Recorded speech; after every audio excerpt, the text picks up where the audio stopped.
looking at getting a bye in the playoffs, right?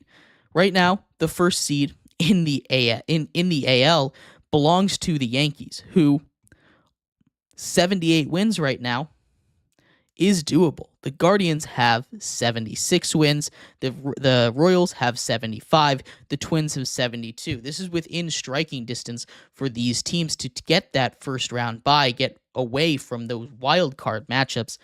This is still a huge dogfight for them. Really, everyone in the AL, outside of the AL West teams, although if the Astros get hot, they could still conceivably find a way to get into the playoffs. This is a tight race. The Royals tied it up as of last night, although, like I said, today the Guardians won a game. The Guardians are a team that was way up in the standings just a little while ago. They seemed like they had a firm grasp. They'd even gone over the top of the Yankees. Their bullpen. The Cleveland Guardians' biggest strength has been their bullpen. The Guardians' biggest weakness has been starting pitching. Arguably, the Royals' biggest strength has been starting pitching. Their lineups are both really good. They have guys at the top that have been or currently are MVP candidates. J-Ram, you take a look at Bobby Witt, Salvi Perez. These are guys that are all hitting really, really well right now, top of their game. The Guardians had a bad deadline, though. They paid a lot for guys like Lane Thomas, who have been struggling mightily since heading over from Washington to Cleveland, posting one of the worst WRC pluses in the entire league since coming over. He should be able to figure it out. I still believe in Lane Thomas, but they gave up a lot to go and get him. A really good prospect, although that won't affect them for this season. You take a look at the trajectories that both of these teams are on right now. It seems like the Royals are the team that are going to take that division, and that would indeed be crazy. This is a Guardian team that has been on top for so long, practically the entire season. They jumped to a lead. They were killing the All-Star vote. It was basically all Guardians. And now they're in risk of not even winning their division. That's why from the Guardians now having a little bit of a slip-up, as we see from the Diamondbacks and the Padres being the hottest teams in baseball since the All-Star break, as we see from, the Mariners, who have been awful since the All-Star break, falling behind the Astros, although they still technically have a chance in that division. We'll talk a little bit more about it on Friday. It doesn't make sense. And I know we do that in a lot of sports, and that's the tradition, but maybe we should award All-Star awards once the season ends. But that's getting all off topic there. We are going to take a quick break here. When we come back, we're going to finish up our show talking about the roster cuts in the NFL. The NFL is officially down to 53-man rosters. We'll do some updates from news, some trades, and surprising cuts that we're taking around the league from yesterday and today. So stick around for that. We'll be right back here on Sports by GSMC Podcast.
Welcome back to Sports by GSMC Podcast Network.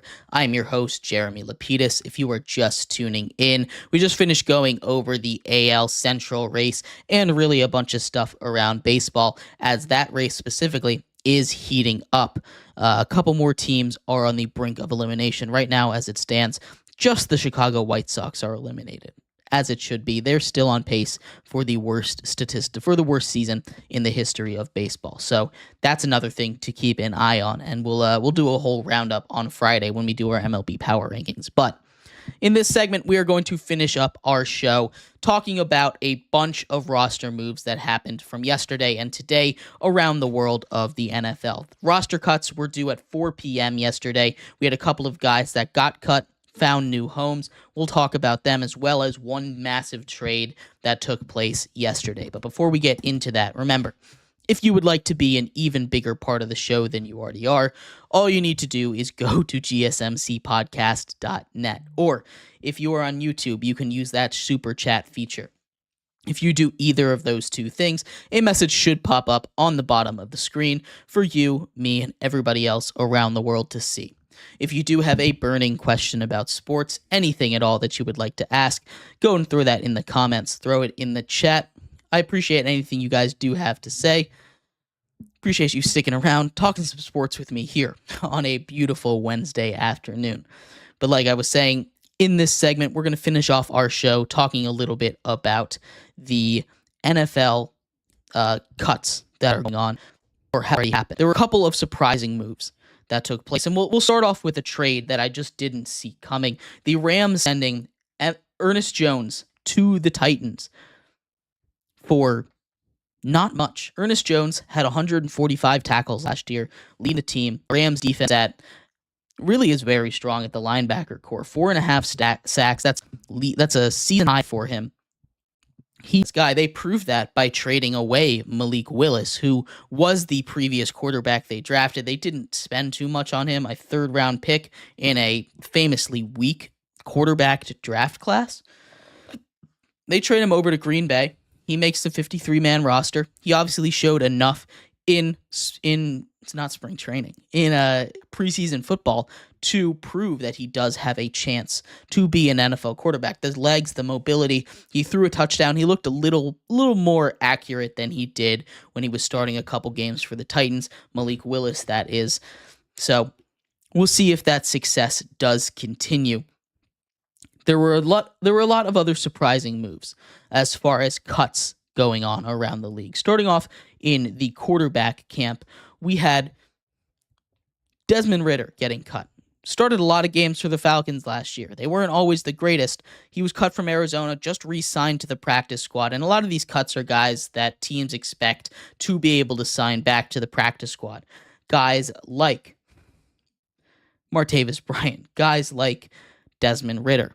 You know, the Giants and the perhaps the biggest surprise that, at least for me, was the Denver Broncos cutting Tim Patrick, wide receiver that came to the league undrafted, was one of their top weapons, has missed both of the last two seasons with season-ending injuries, both happening in the preseason. He officially was healthy again. They cut him from the roster. The Detroit Lions pick him up for the practice squad, and I think that's going to be a big, big get for him.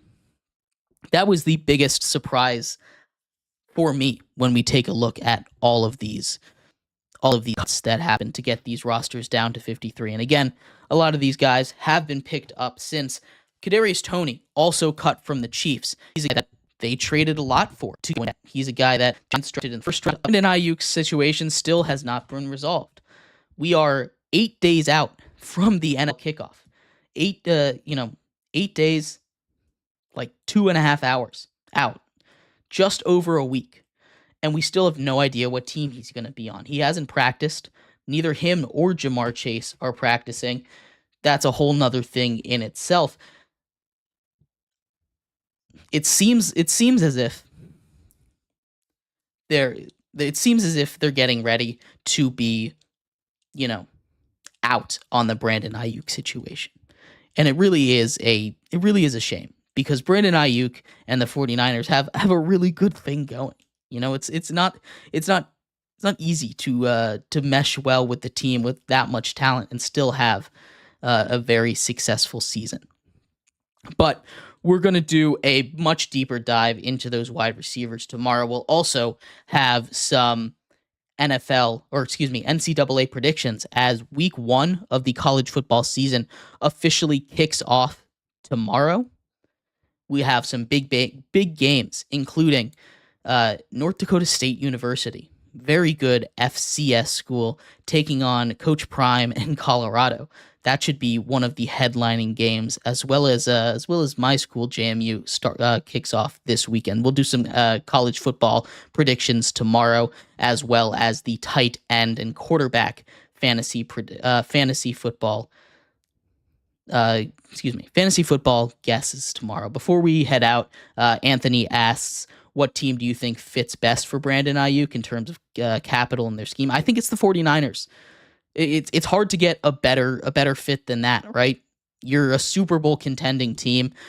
He wants money, and it's frustrating because he had offers that they had worked out with the Steelers, with the Browns, with the Patriots. He just said no to.